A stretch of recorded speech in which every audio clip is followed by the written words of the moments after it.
Hello everyone and welcome to another Ordinator perk video guide. This one is going to focus on the Trick Arrows perk, which is a level 80 archery perk. So it's one that you're not going to unlock until fairly late in a playthrough. This one does require you to take the Steady Hand perk, which if you're doing any kind of combat archery, you are probably going to take anyway. But it also requires the Hunter's Discipline perk, which allows you to recover twice as many arrows from slain enemies.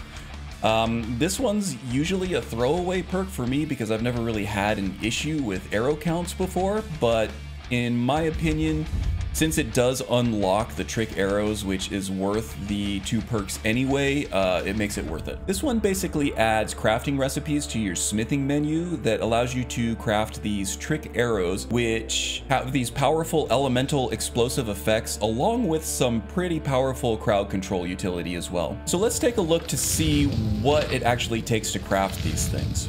The ancient Nord arrows of freezing explode for 50 points of frost damage, but they also have the movement speed and attack speed of all enemies hit by the effect. And it's a pretty wide area of effect the explosion is. This one requires 100 ancient Nord arrows and 4 frost salts to create 25 of these arrows. And this is what the ancient Nord arrows of freezing look like in action here. Does pretty good damage, as you can see. Now the Bandit Chief is very, very slow. The attack speed, I wish she would attack with it. No, use the other one. Yeah, there you go. The attack speed is much slower with this one. And it also does have a pretty good area of effect here. See, it was probably a good 3 or 4 or 5 feet away from her where I hit the ground, and it still ended up affecting her. So yeah, very powerful, very good for crowd control, and if there are multiple enemies in the area of attack there, then you're going to get the benefit of this on all of those enemies that are affected by it. The Dwarven Arrows of Immolation explode for 50 points of fire damage in a pretty wide area of effect, but they also apply a 10 point per second burning effect for 30 seconds. So that's an extra 300 points of damage, you know, if your enemies actually live that long. This one requires 100 Dwarven Arrows and 4 Fire Salts to create 25 arrows. And here is what the Dwarven Arrows of Immolation look like in action. Big kaboom, huge area of effect. And you can see the life slowly ticking off of the Bandit Chief here. And of course, this effect is going to extend to any other enemy in the area of effect as well, in the splash damage radius, which is quite sizable. All right, next one is the Elven Arrows of Grounding. Just like the Fire and Frost Arrows, this one explodes for 50 points of shock damage in a nice wide area of effect. But targets that are hit by this cannot cast spells for 10 seconds, so they're effectively silenced. Great for mage enemies. This one requires 100 Elven Arrows and 4 Void Salts. And here we are with the Elven Arrows of Grounding. Now, we are not fighting a mage enemy right now, but any mage enemies caught in the area of effect of the splash damage here or hit directly with the arrow will be silenced for 10 seconds. Wow, she is doing a chunk of damage. Look at that. So not much in terms of crowd control, but it will silence mage enemies. So keep that in mind for the task at hand.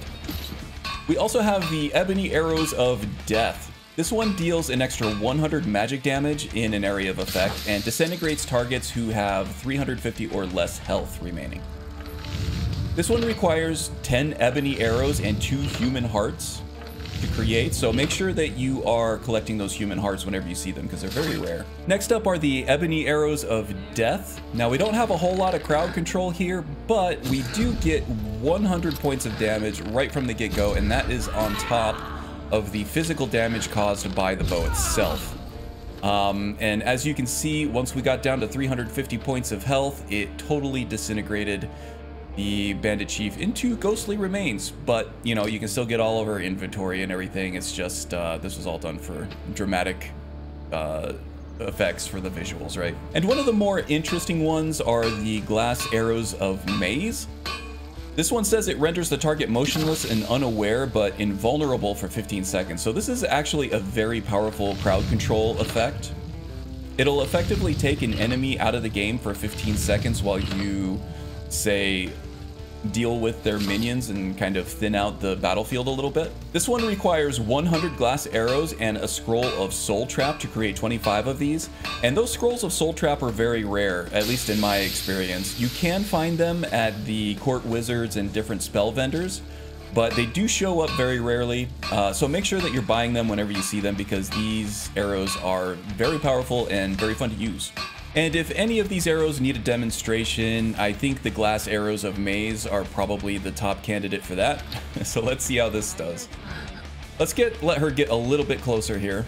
And yeah, we have a good area of effect here. So if you have tightly grouped enemies, they're completely intangible, they're completely invulnerable. You can't hit them while they're in this state. This is gonna last for 15 seconds, I believe, which is plenty of time to deal with the enemies. Now, I don't know if this is a bug with Ordinator. I've seen this in Forgotten Magic Redone as well with some of the freezing spells. I have not seen it with the ice form shout, but when you make these enemies, oh, I hit myself. Okay, so apparently the area of effect will also affect the player character, so be ready for that. But what I was gonna say is that when you freeze an enemy in place, sometimes their model will keep moving around, and when they come out of the immobilization effect, they are going to teleport to where their model would have been had they kept moving. Yeah, so now we're gonna give her a lot of space and see what happens when she comes out of this in the next few seconds here. Yeah, so it wasn't huge, it was just a few feet, but just be aware of that. It's still very powerful for crowd control purposes and maybe taking a boss off of the battlefield while you deal with their minions. And finally, probably the most useful of all of these, at least in my opinion for like a combat archer, are the Orcish Arrows of Force. These ones act kind of like a concussive grenade launcher, I would say, and in an area of effect around the impact of the arrow, be it you hit an enemy or the ground, it will launch all enemies into the air that are within the 10-foot radius and causes a full knockdown. So this is great for crowd control or switching weapons to, say, like a melee weapon if you're changing combat phases. This one requires 100 Orcish Arrows plus 2 Orichalcum ingots. So you're gonna want a lot of these, so I would say make sure to hit up the smithing vendors in all of the major cities and just buy up all the Orichalcum ingots that they offer. And last but certainly not least are the Orcish Arrows of Force. And yeah, that's pretty self-explanatory, right? And one of my favorite uses for these arrows are to weapon switch. So inevitably other melee enemies in this game are gonna chase you down, and it takes forever to unsheath and sheath weapons in this game. So while you're stuck in that animation, you're pretty much completely defenseless. But if you can hit an enemy with one of these force arrows and knock them down, you can take that opportunity to switch to a more suitable weapon for in-close combat and open up with a melee offense.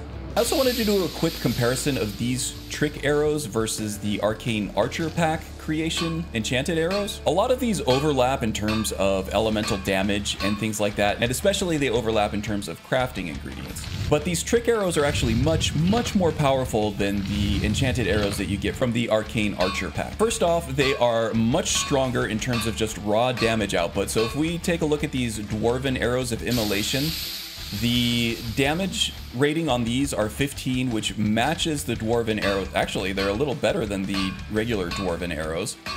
And we also get 300 points of burn damage over 30 seconds. Compared to the regular fire arrows that you get from the Creation Club pack, these ones are only doing 8 damage, and the fire damage values aren't actually in the description here, but in my experience, they are far less than the damage output of the fire damage from the Dwarven Immolation arrows. These ones also require 4 fire salts and some firewood, so the arrows requirement that you need to actually craft these aren't there. The firewood's much cheaper than the arrows to craft them. You still need the same amount of fire salts. So in my opinion, it's best to save those fire salts for the Dwarven Arrows because you're going to get a lot more bang for your buck, pardon the pun, on the trick arrows than you are the Arcane Archer accessories. And the same holds true for the Ancient Nord Arrows of Freezing, which do 11 damage, plus 50 points of frost damage and the movement speed nerfs, versus the Ice Arrows that do just a little bit of ice damage and a paltry 8 direct damage from the arrow itself. And it still requires the same amount of frost salts to craft. So yeah, fire salts, frost salts, and void salts. Do not spend these on the Arcane Archer arrows. Instead, save them for these trick arrows if you do plan on taking this perk. And I think that does it. I think we went over how to craft all these arrows that are unlocked when you take the trick arrows perk. Pretty good demonstration of how to use them and what tactics you can employ once you have these available. So if this was helpful to you, please hit the like button. Go ahead and click the subscribe button too, because there will be more of these in the future. And with that, take care, and I'll see you next time.